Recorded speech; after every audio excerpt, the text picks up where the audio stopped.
એક બાજુ દક્ષિણ ગુજરાતમાં જીતુ ચૌધરી માટે અનંત પટેલ એવો દાવો કરી રહ્યા છે કે એમને અમે તોડીને લાવીશું, પણ બીજી બાજુ પાટણ કોંગ્રેસમાં ઉકળતો ચરુ દેખાઈ રહ્યો છે, કારણ કે કોંગ્રેસના કાર્યાલયને પાટણમાં તાળા મારવામાં આવ્યા અને તાળા મારનાર બીજા કોઈ નહીં, કોંગ્રેસના જ કાર્યકર્તાઓ હતા। અનુસૂચિત જાતિ મોરચાના પ્રમુખ સામે કાર્યકરોમાં રોષ ફાટી નીકળ્યો છે। જયાબેન શાહને મોરચાના પ્રમુખ બનાવતા વિરોધના સૂર રેલાયા, એટલા વિરોધના સૂર રેલાયા કે કાર્યાલયને તાળું મારી દેવામાં આવ્યું। કાર્યકર્તાઓનું કહેવું છે કે પ્રદેશમાં એમણે રજૂઆત કરી હતી અને ગુજરાત પીસીસીમાં રજૂઆત કર્યા પછી પણ કોઈ નિવેડો ન આવતા એમને આ એકમાત્ર રસ્તો દેખાયો કે પાટણના કાર્યાલયને, કોંગ્રેસ કાર્યાલયને તાળું મારી દેવામાં આવે। પૂર્વ પ્રમુખ હસમુખ સક્સેનાની અધ્યક્ષતામાં આ વિરોધ પ્રદર્શન થયું અને એસસી મોરચાના પ્રમુખ બદલવા માટે કાર્યકરોએ ઉગ્ર માંગ કરી છે।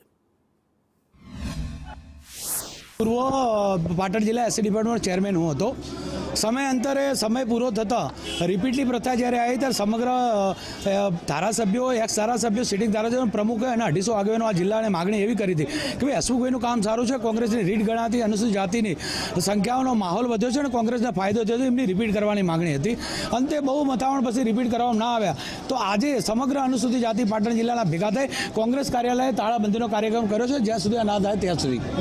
આ વિરોધ આમાં છે કે મેન રોલમાં એવું જાણવા મળ્યું છે કે જિગ્નેશ મેવાણી, હિતેન્દ્ર પીઠડિયા આ જિલ્લા ઉપર કબજો કરવા માંગે છે, સમગ્ર ગુજરાત અનુસૂચિત જાતિને વશમાં લેવા માંગે છે। એ કોઈ કાળે અમે થવા દેવાના નથી। એવા કયા ખોટા કામ કર્યા હતા એ લોકો? એમણે એવા ખોટા કામ કર્યા છે કે અહીં સમાજ એક છે, દલિત સમાજ નામે ઓળખવામાં આવે છે, પણ તેમને ઉપર બેઠે બેઠે જાતિ, અમારી જાતિમાં જે વર્ગીકરણ કર્યું છે કે આને અન્યાય થયો છે, આના અન્યાય થયો છે, એ અન્યાય થયા નથી। આજ તમને પત્રકાર મિત્રોને જાણવા મળ્યું હશે કે સમગ્ર અનુસૂચિત જાતિના લોકો અહીં ઉપસ્થિત હતા મારા।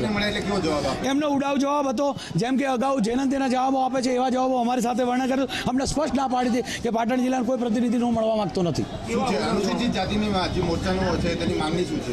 અમારે મોરચાની માંગણી એવી છે કે મને રિપીટ કરવાની, હું નથી કહેતો, અમારો મોરચો કહે છે અને જિલ્લા પ્રમુખો કહે છે, ચાલુ ધારાસભ્યો કહે છે, બિલકુલ લેવામાં આવી નથી અને મરજી મુજબ એમને કામ કરાય છે। હા, રાજીનામાના આવનાર દિવસો 7 તારીખે અમિતભાઈએ ટાઈમ આપેલો છે। જો અનુસંધાને નહીં થાય તો પૂરા પાટણ જિલ્લામાંથી ત્યાં પ્રદેશમાં જઈને 1000 થી 2000 દલિત